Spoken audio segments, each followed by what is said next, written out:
नमस्कार दोस्तों। आज हम बात करने वाले हैं एक ऐसे हथियार की जिसे चलाना सबके बस की बात नहीं है। दोस्तों, जब भी हम हनुमान जी को देखते हैं, उनके हाथ में एक शक्तिशाली गदा जरूर होती है। ये गदा आखिर है क्या? इसे किसने दिया? और क्या ये सिर्फ एक हथियार है या कुछ और? आज हम इस रहस्य को पूरी गहराई से समझेंगे।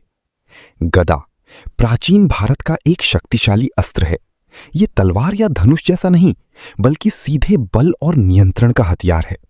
गदा का एक वार दुश्मन को तुरंत परास्त कर सकता है। इसे चलाना हर किसी के बस की बात नहीं। इसके लिए चाहिए अत्यधिक शक्ति, संतुलन और अभ्यास। महाभारत के भीम और दुर्योधन जैसे योद्धा गदा युद्ध के महान महारथी थे, लेकिन हनुमान जी की गदा इन सब से अलग है। हनुमान की गदा को वज्र गदा भी कहा जाता है। ये सामान्य गदा नहीं है, ये दिव्य ऊर्जा से भरपूर मानी जाती है। इसका वजन असंभव रूप से बताया जाता है और इसे सिर्फ वही उठा सकता है जिसमें शक्ति के साथ भक्ति भी हो। इस गदा में सिर्फ बल नहीं, बल्कि धर्म की शक्ति छुपी हुई है। अब सबसे बड़ा सवाल, हनुमान जी को ये गदा किसने दी?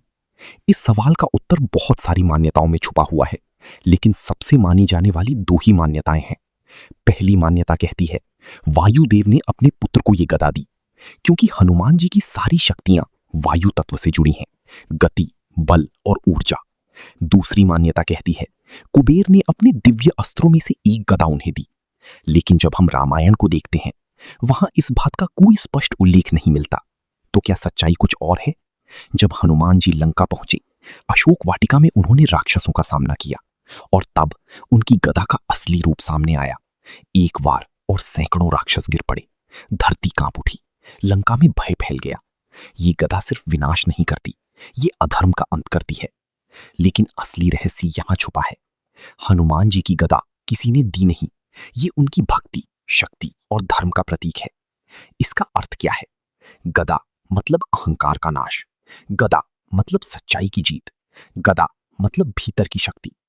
इसलिए ये गदा हर किसी के हाथ में नहीं उठती, ये सिर्फ उसी के साथ रहती है जो सच्चे दिल से धर्म का पालन करता है। हनुमान जी की गदा हमें एक ही बात सिखाती है, सच्ची ताकत शरीर में नहीं, बल्कि भक्ति और सच्चाई में होती है। अगर आप भी हनुमान जी के भक्त हैं, तो कमेंट में लिखें जय बजरंगबली। ऐसी ही अनसुनी पहेलियों का सच जानने के लिए हमें सब्सक्राइब करें।